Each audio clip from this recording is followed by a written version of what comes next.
Good morning friends, स्वागत है आपका रम जी के जेएस के इस करंट अफेयर में। चलिए शुरू करते हैं आज से करंट। आज है 16 अप्रैल 2025। तो आज के जितने भी करंट हैं वो सारे कवर करने वाले हैं और पूरे अच्छे से कवर करेंगे, है ना। और हर मॉर्निंग आपको ये करंट मिलेगा। अब इसका टाइम शायद चेंज हो जाए क्योंकि ये आपको मिलेगा 2 PM के टाइम, है ना, या फिर शाम 5 बजे आपको पूरी करंट आपको करवा दी जाएगी। पूरा का पूरा करंट आपको शाम में मिलेगा, पूरा वीडियो अपलोड हो जाएंगे। चलिए शुरू करते हैं आज का करंट। हाँ, उससे पहले जो ब्यूटीफुल कोट्स है उसको खत्म कर लेते हैं।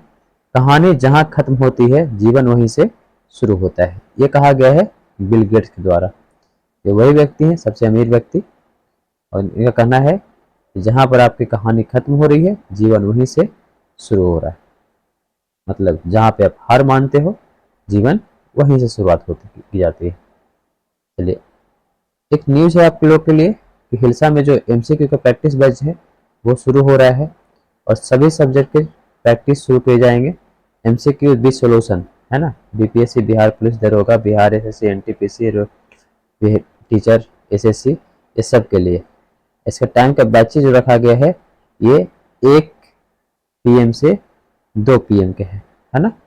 इसके बाद फिर हिस्ट्री, फिर 5 से 6 ज्योग्राफी, ये सभी चैप्टर से 50 से 70 क्वेश्चन हाई लेवल क्वेश्चन होंगे, ठीक है। इसको आपको बनाना है। चलिए, क्वेश्चन नंबर फर्स्ट है वक्फ संशोधन विधेयक 2023 के अनुसार वक्फ में संपत्ति समर्पित करने के लिए कितने वर्ष, है ना, कितने वर्ष इस्लाम का पालन करना होगा। ये वक्फ संशोधन विधेयक 2023 के अनुसार एक नया बिल जो आया है उसके अनुसार 5 वर्ष कम से कम आप लोग को इस्लाम फॉलो करना होगा, तभी आप वक्फ में जो है संपत्ति आप दान कर सकते हैं। मतलब किसी और धर्म के हैं तो आपको 5 वर्ष इस्लाम कबूल करना होगा उसके बाद, ठीक है। और ये वक्फ जो होता है ये उपहार में दी जाती है, उपहार में दी जाने वाली ये संपत्ति है। चलिए, हाल ही में और हाल में जो वक्फ संपत्तियां हैं ये भी इसके बारे में जानकारी हो जाए कि वक्फ के रूप में जो भी लैंड है वो कम से कम आप लोग को बता दे कि भारत में वक्फ बोर्ड में तीसरे नंबर पे है ये लैंड वक्फ के पास। पहला है रेलवे, दूसरा सेना और तीसरा वक्फ। तो ये तीसरे नंबर पे है। इसी में इस बार संशोधन हुए हैं और करीबन 9.4 लाख करोड़ जमीन जो है वक्फ बोर्ड के पास है। चलिए, हाल में लॉन्च किए गए फिल्म द ग्रेट मिशन का उद्देश्य क्या है। तो एक फिल्म है द ग्रेट मिशन, है ना, फिल्म नहीं है ये, बोल सकते हैं कि एक तरह से मिशन है ना।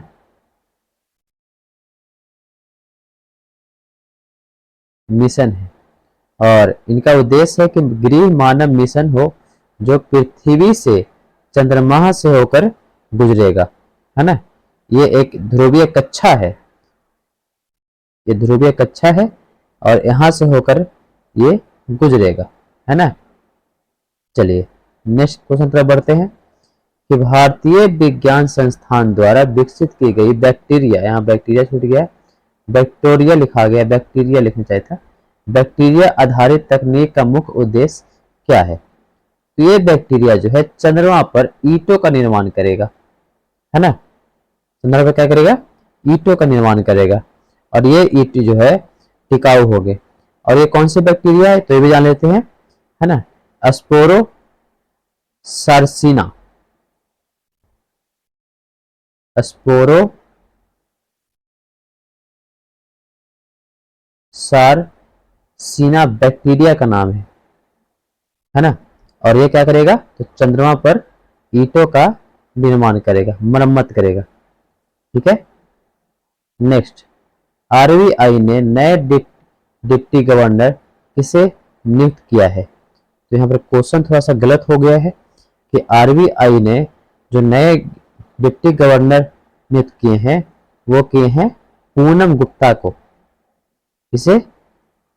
पूनम गुप्ता, पूनम गुप्ता को नियुक्त किए हैं, है ना, आरबीआई ने डिप्टी गवर्नर। ठीक है, चलिए अब एक क्वेश्चन भी देख लेते हैं कि आरबीआई में कुल कितने डिप्टी गवर्नर होते हैं। तो कुल 4। ठीक है, चलिए, भारतीय विज्ञान संस्थान द्वारा विकसित नई बैक्टीरिया, ये तो वही क्वेश्चन आ गया है ना। हाँ, उत्तराखंड जिला में औरंगजेबपुर नगर का नाम बदलकर क्या कर दिया गया है ना। तो ये कर दिया गया है शिवाजी नगर। शिवाजी नगर। क्वेश्चन ये है कि औरंगजेबपुर नगर किस जिला में है, उत्तराखंड के किस जिला में? तो हरिद्वार में पड़ता है। और औरंगजेबपुर का नगर क्या कर दिया गया है? शिवाजी नगर। चलिए क्वेश्चन नंबर अगला है कि स्कूल चले हम अभियान जो है, हाँ एक क्वेश्चन और है कि हाल फिलहाल में है उत्तराखंड में बहुत सारे नाम बदले गए हैं। ठीक है, उसका एक पीडीएफ आप लोग को मैं लिंक में डाल दूंगा, वहां से आप लोग टेलीग्राम से खोज लीजिएगा, है ना, वहां मिल जाएगा आपको। स्कूल चले हम अभियान किस राज्य में शुरू हुआ है? तो स्कूल चले हम अभियान जो है ये शुरू हुआ है एमपी में हाल फिलहाल में। अगर भारत की बात करें तो भारत में कब शुरू हुआ था? तो पूरे भारत में 2002 में शुरू हुआ है। क्वेश्चन बहुत बार आ चुके हैं कि स्कूल चले हम अभियान भारत में, पूरे भारत में कब शुरू हुआ? 2002 में। ठीक है, चलिए, हाँ, फोर्ब्स एक पत्रिका है, तो फोर्ब्स के अनुसार अरबपति की सूची में 2025 में भारत का स्थान कैमा है? तो तीसरा है ना। तो पहले स्थान पर कौन है? तो अमेरिका है दूसरे स्थान पर कौन है? चीन है ना। ये 2 स्थान पर कौन कौन है? अमेरिका और चीन है। और तीसरे स्थान पर कौन है? तो अपना भारत। ठीक है, चलिए नेक्स्ट है कि कृष्णा मेमोरियल ओपन टेनिस खिताब किसने जीता है? तो ओलिवर कॉफर्ड ने कृष्णा मेमोरियल ओपन टेनिस खिताब जीता है, ओलिवर कॉफर्ड, है ना। चलिए नेक्स्ट क्वेश्चन है कि CRPF central reserve police force का शौर्य दिवस कब मनाते हैं? ये मनाते हैं 9 अप्रैल को।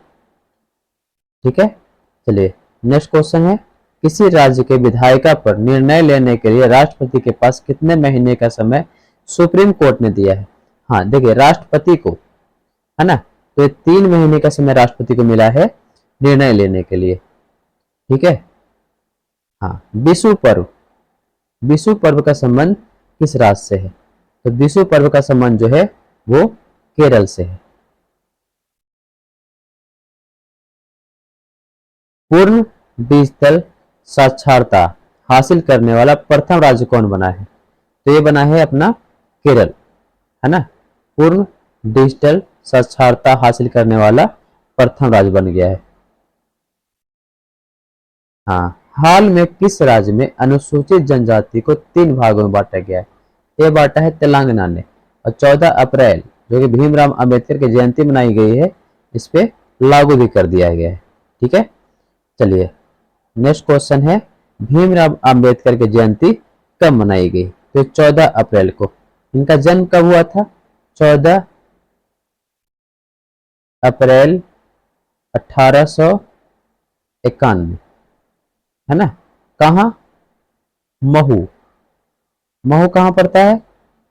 एमपी में। ठीक है, तो इसे ध्यान रखिएगा, महू कहाँ पड़ता है? एमपी में। चलिए नेक्स्ट क्वेश्चन है कि हाल में किस देश को ट्रांसशिपमेंट की सुविधा देना बंद कर दिया है? तो ये बांग्लादेश, है ना। ट्रांसशिपमेंट की सुविधा देना बंद कर दिया है बांग्लादेश को भारत ने। ट्रांसशिपमेंट की सुविधा क्या होता है? जैसे मान लीजिए किसी देश का डॉक नहीं है, डॉक मतलब बंदरगाह नहीं है, तो वो क्या करता है कि दूसरे देश का डॉक यूज कर सकता है ना। मान लीजिए कि ये बांग्लादेश है, ये भारत है और ये अमेरिका है। अब देखिए, बांग्लादेश को अमेरिका से सामान मंगाना है तो डायरेक्ट नहीं मंगा सकता है, ये क्या करेगा, तो अमेरिका से इंडिया सामान आएगा, इंडिया से फिर बांग्लादेश ये चला जाएगा। तो ऐसे में क्या होगा कि ये डॉक का यूज करने के लिए दे सकता है।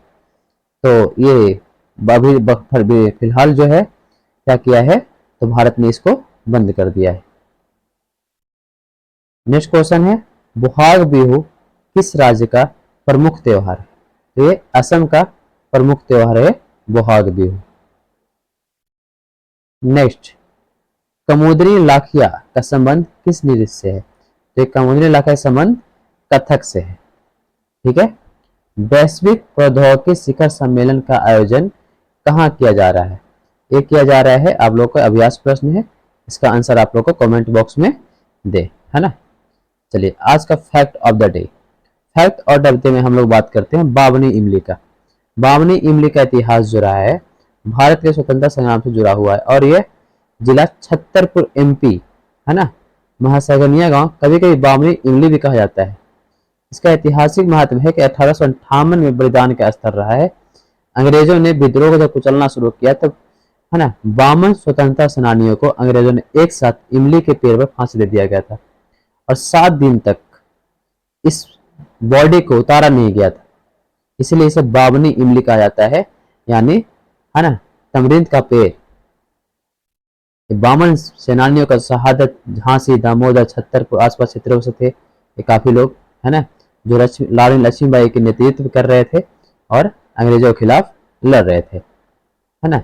इसे पकड़ने के लिए भारत की स्वतंत्रता संग्राम काफी दर्दनाक प्रेरणा का अध्याय बन गया है। स्मारक का पहचान आप लोग के लिए काफी इंपॉर्टेंट है। आज बामनी इमली एक शहीदी स्मारक बना हुआ है जहां हर साल, है ना, श्रद्धांजलि सभा होती है और यह स्थल वीरता और बलिदान का प्रतीक बन चुका है। तो यह हमारी बावनी इमली, आप लोग इसे जरूर कवर करें।